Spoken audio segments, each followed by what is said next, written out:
Hey guys, my name is Lily Crespy. I'm an AIDA instructor trainer and I've been teaching freediving for about 10 years, and I'm also an Alchemy ambassador. And today I want to give you a few tips on how to improve your mouthfill equalization. So the first tip I would say would be to really take care of how you do your charge. Don't rush the charge and make it really properly and really full in using all the different steps.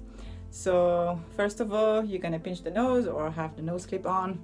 And then the first thing you're gonna do is tilt your head. No need to tilt it way back, just like about 45-degree tilt. And then you're gonna do the M sound, making sure that you feel properly all the oral cavity, nasal cavity, and then you're gonna drop the jaw and also finally drop the tongue down. So it looks something like this.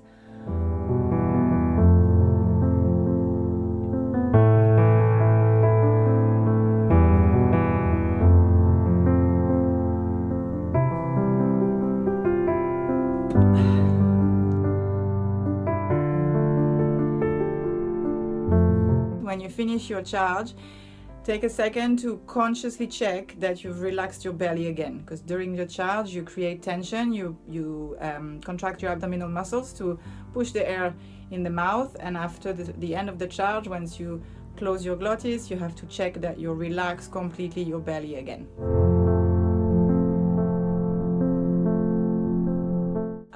Another tip is to, once you've done your charge, don't bring the head down too fast again, because just this movement, if your mouth is really full, is already going to create pressure and it can possibly create some leaks through your glottis.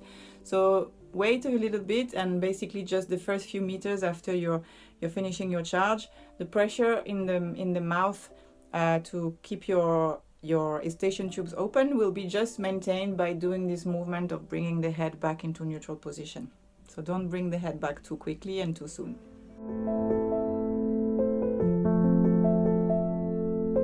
Another very important tip that was very useful for me is usually when we learn the mouthfill and we learn the different steps of the air management after the charge, we always learn that we have to first use close the jaw, then use the cheeks, and finally use the tongue in T, K, and H position.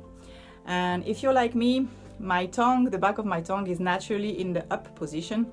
So for me, it takes quite a bit of effort to bring the tongue down. And I found that it was very useful to do actually the cheeks before the jaw instead of doing the jaw before the cheeks, because by doing the cheeks first, I keep my jaw down, and it was helping me to keep the back of my tongue down as well. It was much easier for me. So you can use that as well. You can try to do first the cheeks and then the jaw, and at the end the tongue in TKH as usual.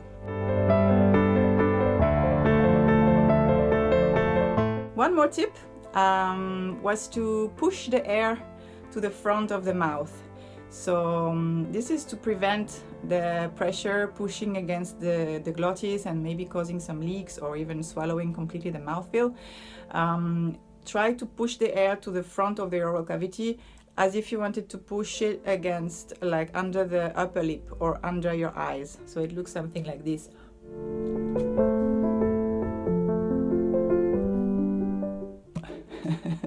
Doesn't look very sexy, but so try to push the air under the upper lip or under your eyes.